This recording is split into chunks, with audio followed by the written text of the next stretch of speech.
Hello friends, welcome to well academy. My name is Lamia Naseem और आज के इस वीडियो लेक्चर में हम लोग थर्ड क्लासिफिकेशन को डिस्कस करेंगे, that is Bingham plastic fluid. Previous video में मैं दो क्लासिफिकेशन आपसे डिस्कस कर चुकी हूँ। उसका नाम था आपका dilatant fluid and pseudoplastic fluid. अगर आपने नहीं देखा है तो पहले जाके आप उसे कवर कर लो, उसके बाद ये थर्ड क्लासिफिकेशन आप आके कवर कर सकते हो। अगर आप मुझे शुरू से देख रहे हो तो आप जानते हो मैं नेक्स्ट वीडियो में आने वाली वीडियो का टॉपिक पहले से ही आपको बता देती हूँ। और अगर आप मुझे फर्स्ट टाइम देख रहे हो तो चैनल को सब्सक्राइब करना बिल्कुल मत भूलिएगा ताकि आपको डेली नोटिफिकेशन मिलती रहे। चलिए शुरू करते हैं, बिंगम प्लास्टिक फ्लूइड को समझते हैं। जब n is equal to 1 and b does not equal to 0 हो जाए, अब ये n एंड b आपको समझ आ जाएगा अगर आप प्रीवियस वीडियो को देख लोगे। n 1 हो जाए, b does not equal to 0 हो जाए, तब हम उसको बोलते हैं कि ये हमारा बिंगम प्लास्टिक फ्लूइड है। अगर आप शेयर स्ट्रेस की आप इक्वेशन लिखोगे तो क्या आएगी, tau is equal to a du upon dy plus b। Okay, तो ये हमारी हो गई shear stress equation for Bingham plastic fluid. अब ये जो आपको B दिख रहा है ना, अगर ये वैल्यू आपकी 0 भी हो गई तब भी कुछ इनिशियल अमाउंट ऑफ आपको शेयर स्ट्रेस चाहिए होगी फ्लूइड को फ्लो कराने के लिए। पिछले दो क्लासिफिकेशन थे, वहां पर जो शेयर स्ट्रेस का डिस्ट्रीब्यूशन था, शेयर स्ट्रेस जो आपको चाहिए थी, इनिशियल अमाउंट में फ्लो अपने आप स्टार्ट हो रहा था, आपको शेयर स्ट्रेस नहीं चाहिए थी। बट यहाँ पर आपको initial amount of shear stress चाहिए होगी फ्लूइड के फ्लो के लिए। पहले आप शेयर स्ट्रेस डेवलप करोगे, फिर फ्लूइड हमारा फ्लो होना स्टार्ट करेगा। अभी जैसे ही मैं आपको एग्जाम्पल से समझाऊंगी आपको समझ आ जाएगा, बट उससे भी पहले आप एक ग्राफ को समझो, shear stress versus du upon dy graph, जो पिछले दो क्लासिफिकेशन के लिए भी मैंने बनाया है। बिंगम प्लास्टिक के लिए होता है इस तरीके से। क्यों मैंने ऐसा बनाया, is just like y is equal to mx plus c, जहां पर c जो रोल प्ले कर रहा है वो b कर रहा है, और इस b को हम लोग क्या बोलते हैं, ये b यहां पर कहीं पर होगा, यानी इनिशियल अमाउंट ऑफ कुछ शेयर स्ट्रेस चाहिए, इसी b को हम लोग बोलते हैं थ्रेशोल्ड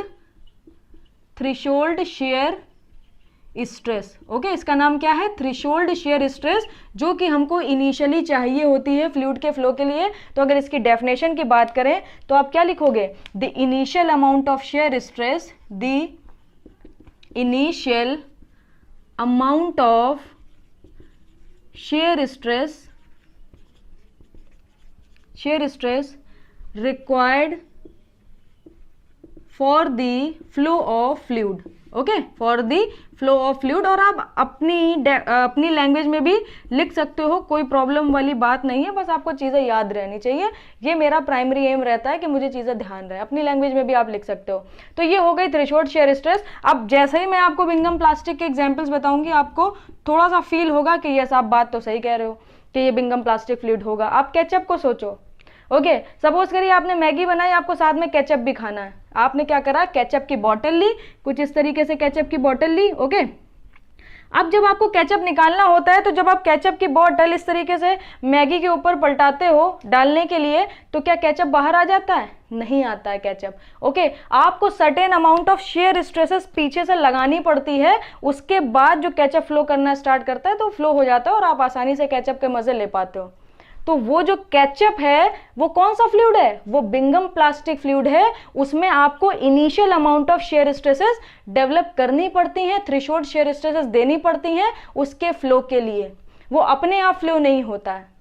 ओके, बाकी अदर जैसे स्यूडोप्लास्टिक में मैंने आपको ब्लड का एग्जांपल दिया था, तो ब्लड का, अगर आपके पास ब्लड की बोतल है, आप इस तरीके से उसको पलटाओगे, फ्लो कराओगे उसका, तो वो इजीली फ्लो हो जाएगा। वहां पर आपको इनिशियली शेयर स्ट्रेसेस की जरूरत नहीं पड़ेगी, बट केचप के केस में पड़ेगी। चॉकलेट है आपके पास, ओके, चॉकलेट का आपके पास सिरप है, आपने इस तरीके से पलटाया, अगर सिरप है आपके पास चॉकलेट का तो वो नहीं गिरेगा जब तक आप थोड़ा सा उस पर प्रेशर नहीं लगाओगे, उस पर शेयर स्ट्रेसेस नहीं लगाओगे। तो यहां पर हम लोग एग्जाम्पल्स में लिख सकते हैं, कौन कौन से एग्जाम्पल ले सकते हैं, केचप लिख सकते हैं। ओके, और क्या लिख सकते हैं, चॉकलेट लिख सकते हैं, चॉकलेट आप लिख लो एग्जाम्पल। ये सारे एग्जाम्पल्स हमारे हो जाते हैं बिंगम प्लास्टिक फ्लूइड के। ओके, अब हम लोग बात करते हैं time dependent fluid and time independent fluid. मतलब क्या है, वो सारे फ्लूइड जिनकी टाइम के साथ विस्कोसिटी बढ़ती है वो क्या कहलाएंगे, हमारे टाइम डिपेंडेंट फ्लूइड। या टाइम के साथ विस्कोसिटी घट रही है तो वो हमारे कहलाएंगे टाइम डिपेंडेंट फ्लूइड। तो यहां पर एक हेडिंग पड़ेगी आपकी टाइम डिपेंडेंट फ्लूइड।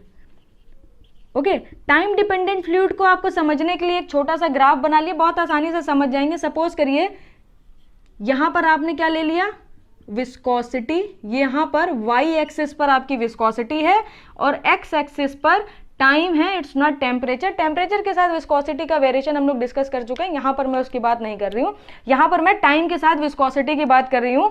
अगर टाइम के साथ किसी भी फ्लूइड की विस्कोसिटी बढ़ रही है, ओके, तो उसको हम लोग एक नाम देते हैं रियोपैक्टिक। ओके, वो सारे फ्लूइड हमारे कहलाते हैं रियोपैक्टिक फ्लूइड। अगर टाइम के साथ विस्कोसिटी हमारी घट रही है, यहां से देखिए विस्कोसिटी डिक्रीज हो रही है टाइम के साथ, जैसे जैसे मैंने टाइम बढ़ाया विस्कोसिटी हमारी कम हो गई। ओके, तो इसको हम लोग बोलते हैं thixotropic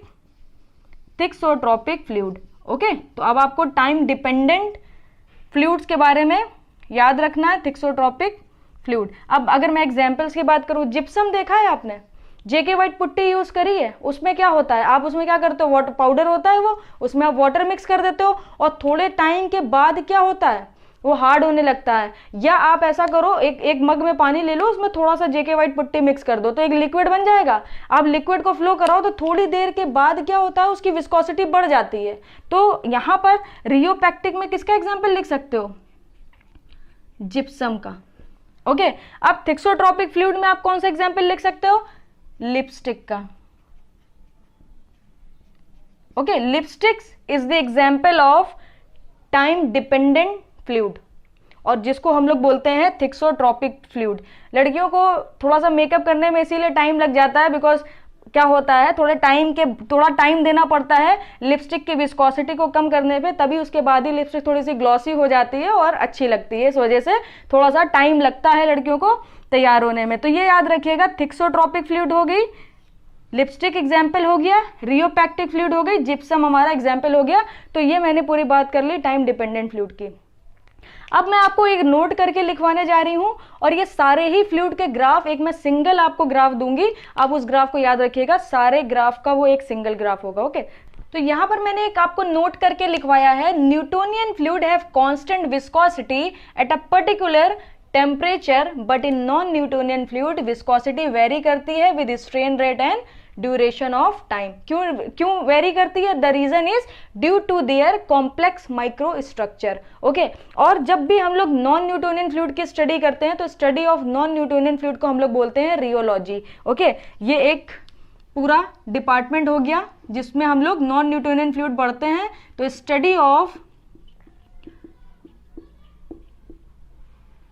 non Newtonian fluid is called, कई बार गेट में ये भी क्वेश्चन पूछ लिया गया था कि नॉन न्यूटोनियन फ्लूइड की स्टडी को क्या बोलते हैं, तो कई सारे नाम थे, उसमें रियोलॉजी हमारा आंसर था। तो study of non Newtonian fluid is called rheology, ये आप ध्यान रखिएगा। ओके, अब मैं आपको एक ग्राफ बनवाती हूं इस तरीके से। ये हमारा हो गया न्यूटोनियन फ्लूइड। ओके, ये हमारा क्या है, न्यूटोनियन फ्लूइड है। अलग कलर से इसको बनाते हैं।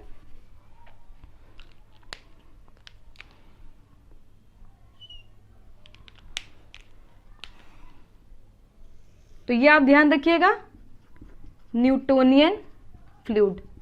अब ये ग्राफ स्ट्रेट लाइन क्यों आया, क्योंकि जो भी fluid Newton's law of viscosity को फॉलो करते हैं उसे नॉन न्यूटोनियन फ्लूइड बोलते हैं, जिसको हम लोग रिप्रेजेंट करते हैं tau is equal to mu d u upon d y. तो यहाँ पर देखिए कुछ एक्स्ट्रा यहाँ पर सी नहीं है, तो यहाँ पर क्या होता है, ओरिजिन से ये ग्राफ स्टार्ट होता है, प्लस ये एक स्ट्रेट लाइन इक्वेशन है, y is equal to m x से आप इसे कंपेयर कर सकते हो। तो ये एक स्ट्रेट लाइन आपकी बनती है जो कि ओरिजिन से शुरू होती है। अब आप बात करो डाइलेटेंट फ्लूइड की, तो डाइलेटेंट फ्लूइड क्या था, शेयर थिकनिंग फ्लूइड था, वहां पर स्लोप बढ़ रहा था। तो जब स्लोप बढ़ेगा तो इस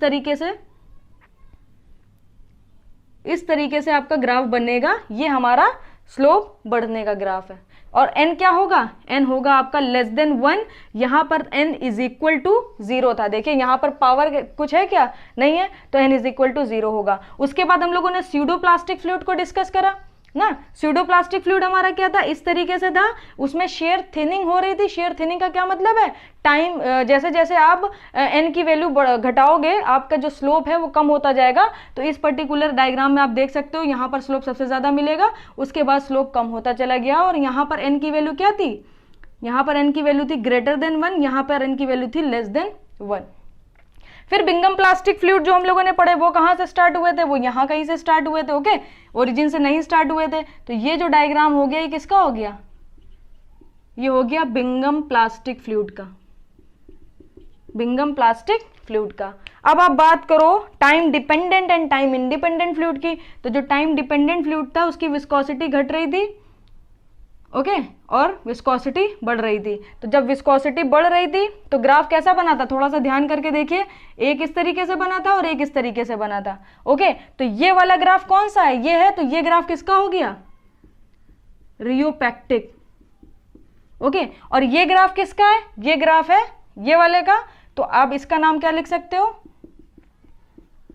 थिक्सोट्रॉपिक, ओके। तो ये आपका रियोपैक्टिक हो गया और ये आपका थिक्सोट्रॉपिक हो गया। यहां पर आपकी शेयर स्ट्रेसेस होती हैं और यहां पर आपका क्या होगा, du अपॉन dy। तो ये आपको ग्राफ याद रखना है। इसके साथ ही साथ हमारा मैकेनिकल का गेट का कोर्स पूरा लॉन्च हो चुका है। अगर आप एनरोल करना चाहते हो तो डिस्क्रिप्शन बॉक्स में आपको डिटेल मिल जाएगी।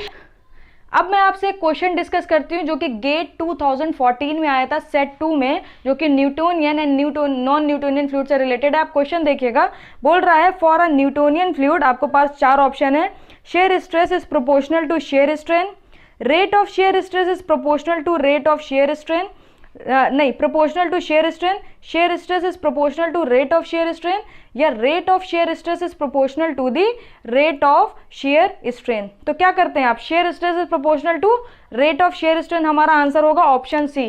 क्योंकि आप देखो ना, आप क्या पढ़ते हो, न्यूटोनियन फ्लूइड की बात कर रहा है, tau is directly proportional to होता है du अपॉन dy या d थीटा बाई dt। तो shear stress, rate of shear stress की तो बात ही नहीं हो सकती।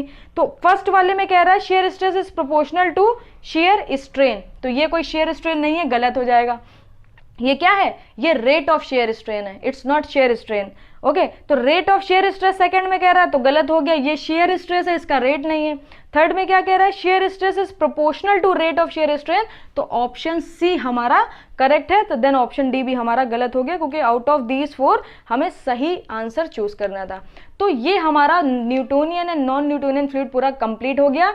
नेक्स्ट वीडियो में हम लोग डिस्कस करने वाले हैं कंप्रेसिबिलिटी, ओके। अच्छे से प्रिपेयर रहिएगा कंप्रेसिबिलिटी के लिए। अगर आपने मेरी प्रीवियस वीडियो नहीं देखी है तो आप जाके उसको फॉलो करिए, आप अच्छे से फ्लूइड मैकेनिक्स पढ़ सकते हो। चैनल को लाइक करना मत भूलिएगा, सब्सक्राइब करना मत भूलिएगा, और उनके साथ डेफिनेटली शेयर करिएगा जिनको इन वीडियोस की जरूरत है। मैं मिलूंगी आपसे नेक्स्ट वीडियो में, थैंक यू सो मच। इसके साथ ही साथ हमारा मैकेनिकल का गेट का कोर्स पूरा लॉन्च हो चुका है। अगर आप एनरोल करना चाहते हो तो डिस्क्रिप्शन बॉक्स में आपको डिटेल मिल जाएगी।